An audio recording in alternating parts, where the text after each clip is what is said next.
Bless up, bless up, bless all the way up. Listen, I need y'all to bear with me because I know I'm breathing hard. I just left the gym. So I took a call from a case manager at a prison. I had the number pop up twice, so I answer. Typically when numbers call back to back like that, I always answer just in case it's something related to my kids. Y'all know I'm still grieving from a traumatic experience. So when calls come in multiple times like that, I'm always answering. So this time it was in part my breathing hard. I just got a really good workout in.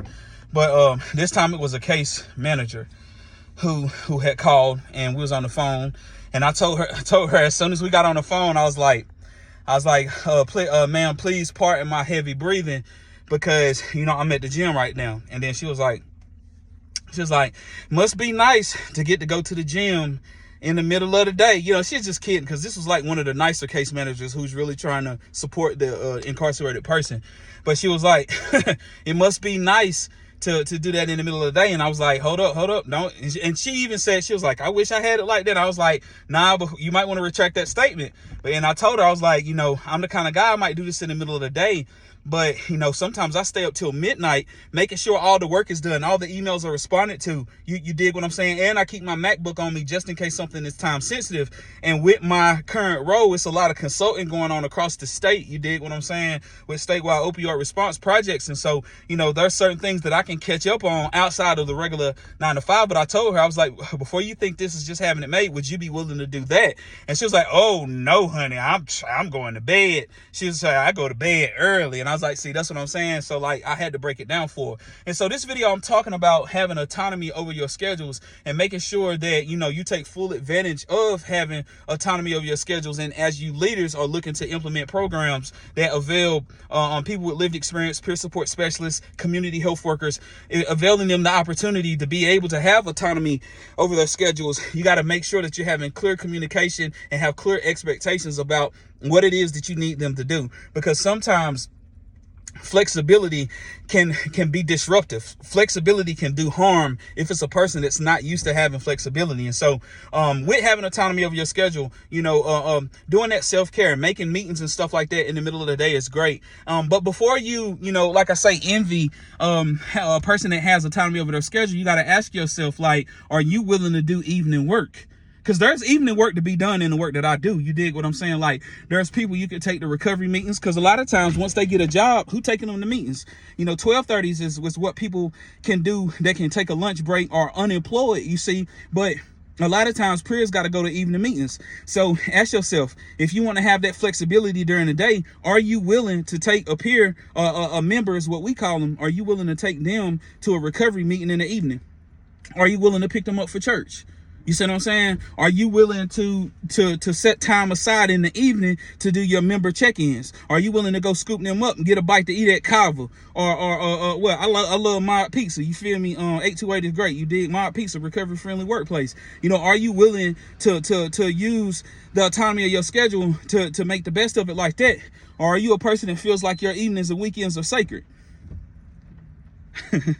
Because if you feel like your evenings and weekends are sacred, then you can't really have autonomy during the day like that, or you're going to be forced to do a typical 8 to 5, 9 to 6. You dig what I'm saying? And I respect that too, because I came from working inside the system, and I remember, like on my time sheets, you dig what I'm saying? Especially when you work for the state, it's like a clock in, clock out. Your lunch was at this time, especially when you non-exempt. And even people who were exempt, meaning salary employees, still have to turn in the time sheet. You dig what I'm saying? So like, for you leaders, listen up. If you're implementing programs that's providing that flexibility for folks, you got to make sure that you're having clear communication with your team so that there doesn't end up being resentments. Because unspoken expectations is basically premeditated resentments, and you want to have clear communication with your team and let them know what the expectations are during what hours. And if you are granting flexibility, make sure that they understand that they can't have like sacred times that are not touchable, because autonomy means that you are willing to get the job done at whatever time you got to get the job done.